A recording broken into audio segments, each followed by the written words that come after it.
Medinipur medical college হাসপাতালে প্রসূতি মৃত্যুর ঘটনায় তোলপাড় রাজ্য। জাল স্যালাইনে মৃত্যু হয়েছে বলে অভিযোগ ওঠে। এই নিয়ে ঘোলা জলে মাছ ধরতে নেমে পড়ে বিরোধীরা। তবে প্রথম থেকেই কড়া মনোভাব দেখিয়েছে নবান্ন। মুখ্যমন্ত্রীর নির্দেশে তদন্তের নির্দেশ দেওয়া হয়। ঘটনার সঙ্গে সঙ্গে সব দিক খতিয়ে দেখে নির্দেশ দেওয়া হয়। উড়িয়ে দেওয়া হয় না চিকিৎসায় গাফিলতির দিকটিও। ঘটনার সিআইডি তদন্তের নির্দেশ দেয় সরকার। দায়িত্ব পাওয়ার পরে সিআইডি গোয়েন্দারা তদন্তের জন্য ছুটে যান মেদিনীপুর মেডিকেল কলেজ হাসপাতালে। বিষ স্যালাইনে মৃত্যু না অন্য কোনো কারণ রয়েছে?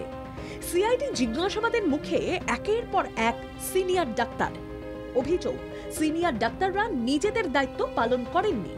গাফিলতির একাধিক তথ্য তদন্তকারীদের হাতে এসেছে বলে সূত্রের খবর।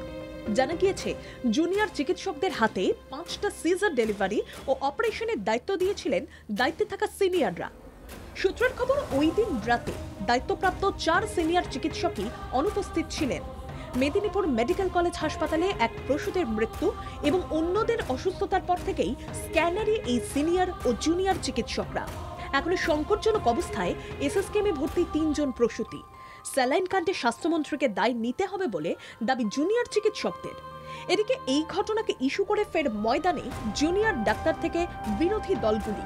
বিরোধী দলনেতা শুভেন্দু অধিকারীর নেতৃত্বে বিজেপি বিধায়ক দল এদিন স্বাস্থ্য ভবন অভিযান করে। অন্যদিকে জুনিয়র ডাক্তাররাও ফের নিশানা করেছে রাজ্যকে।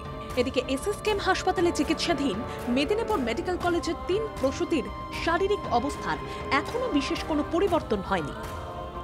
ব্যুরো রিপোর্ট, বাংলা জাগরণ।